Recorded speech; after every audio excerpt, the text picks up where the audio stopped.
The phone call wasn't meant for his ears. Daniel stood frozen in the hallway. The soft creak of the floorboard beneath his bare feet swallowed by the hum of the refrigerator. His wife's voice, low and syrupy, drifted through the cracked bedroom door. A tone he hadn't heard in years, not since the early days when love felt like a fever. "I can't keep doing this, Mark," she whispered, each word a needle threading through Daniel's chest. "It's tearing me apart." The house was too quiet, the kind of quiet that amplifies every small sound. The tick of the clock, the distant drip of the kitchen faucet, the betrayal spilling from Claire's lips. Daniel's hand tightened around the glass of water he'd come to fetch, his knuckles white, the cold seeping into his palm. He should have known. The late nights at the office, the way her laughter had grown sharp and guarded, the perfume she started wearing, something musky, unfamiliar, not for him. He'd told himself it was stress, her new promotion, the weight of their 10-year marriage settling into routine. But this was a blade. He stepped closer, the hallway stretching like a tunnel in a dream. The bedroom door, slightly ajar, framed a sliver of her. Claire curled on the bed, her back to him, her phone pressed to her ear. The lamplight painted her auburn hair gold. A cruel reminder of the mornings he'd wake to find her tangled in their sheets, smiling at him like he was her world. "I love you," she said now to someone else, and Daniel's breath caught. A sharp, involuntary gasp. She didn't hear it. She was too lost in her confession, her voice trembling with a mix of guilt and longing.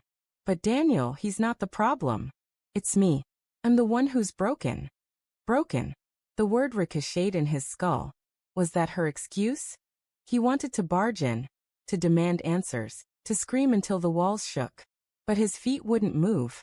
His heart, a traitor, still ached for her, even as it shattered. He thought of the night they'd danced in the kitchen, her head on his chest, the radio playing some forgotten jazz tune. He'd whispered, "We're enough, aren't we?" And she'd nodded, her eyes bright with promises. Lies he realized now. All of it. He retreated to the living room, the glass of water trembling in his hand. The couch sagged under him, the same couch where they'd binged old movies, her feet in his lap, her laughter filling the cracks in his world. He replayed every moment, searching for the fault lines. There was the time she'd come home late, her blouse misbuttoned, claiming a spilled coffee stain. He'd believed her. The weekend she'd gone to a work retreat, her phone off for hours. He'd trusted her. The way she'd stopped reaching for his hand during walks, her fingers always busy with her phone. He'd called it distance, not betrayal. The clock on the mantel chimed midnight, each note a hammer against his resolve. He couldn't confront her yet. Not without knowing how deep this went. He needed proof, something to anchor the storm in his chest. Her laptop sat on the coffee table, its screen dark but unlocked, a careless habit she'd never broken. His fingers hovered over the keys, guilt prickling at him. This wasn't who he was, a man who snooped, who doubted. But love makes fools of the faithful. He opened her email, his pulse a drumbeat in his ears. There it was, a thread buried in her inbox, marked with a name. Mark Ellison. The subject lines were innocuous. Meeting notes. Follow-up. But the messages were anything but.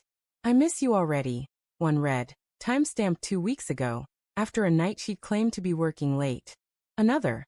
"You make me feel alive again." Daniel's vision blurred, the words swimming. He scrolled further, each email a fresh cut, until he found a photo attachment. A selfie of Claire and a man he didn't recognize.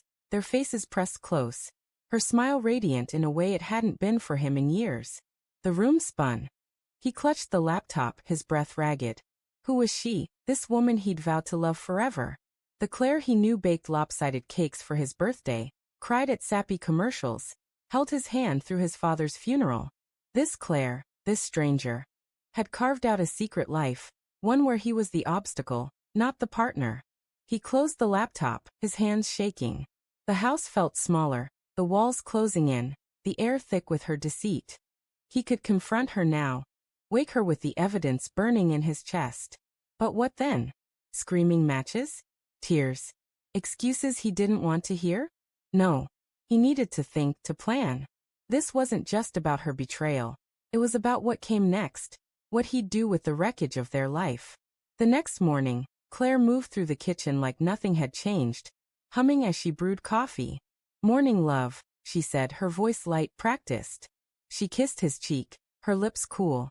And he fought the urge to flinch. You sleep okay? She asked, pouring cream into her mug. Fine, he lied. His voice steady despite the chaos in his chest. He watched her, searching for cracks in her facade. The way her eyes darted to her phone, the slight hesitation before she answered. She was good, he'd give her that. But not good enough. I'm heading out early, she said, grabbing her keys. Big project deadline. Might be late again. Sure, he said, his smile a mask. Do what you need to do. The day stretched on, each hour a battle between rage and restraint. He called in sick to work, unable to focus, and spent the morning digging deeper. He found her secret social media account, one she hadn't shared with him, filled with photos of her and Mark, dinners, hikes, moments she'd never offered him. Each image was a theft, a piece of her he'd never get back. By evening he'd made a decision. Confrontation wasn't enough. He needed her to feel the weight of what she'd done, to see the ruin she'd built. He waited until she returned, her face flushed from the cold, her smile faltering when she saw him sitting in the dark, the laptop open on the table. Daniel. Her voice was cautious, a deer sensing danger. What's wrong? He didn't speak at first, just gestured to the screen. Her eyes widened, her breath hitching as she saw the email, the photo, her secret life laid bare.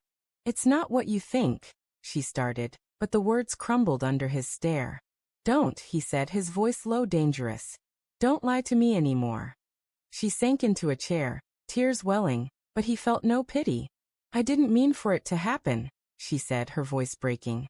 Mark. He was just there listening, when I felt so alone. I still love you, Daniel. I swear. Love. He laughed, a bitter sound that echoed in the quiet. You don't destroy what you love. She reached for him, but he pulled away, the distance between them a chasm now. I'm leaving, he said, the words final, cutting. Not because I don't love you. Because I can't love a lie. He walked out, the door closing softly behind him, but the sound was deafening in his heart. In the car he didn't look back. The reckoning wasn't in the confrontation. It was in the choice to walk away, to let her live with the silence of her betrayal. And as the city lights blurred through his tears, he knew. Some breaks can't be mended, only survived.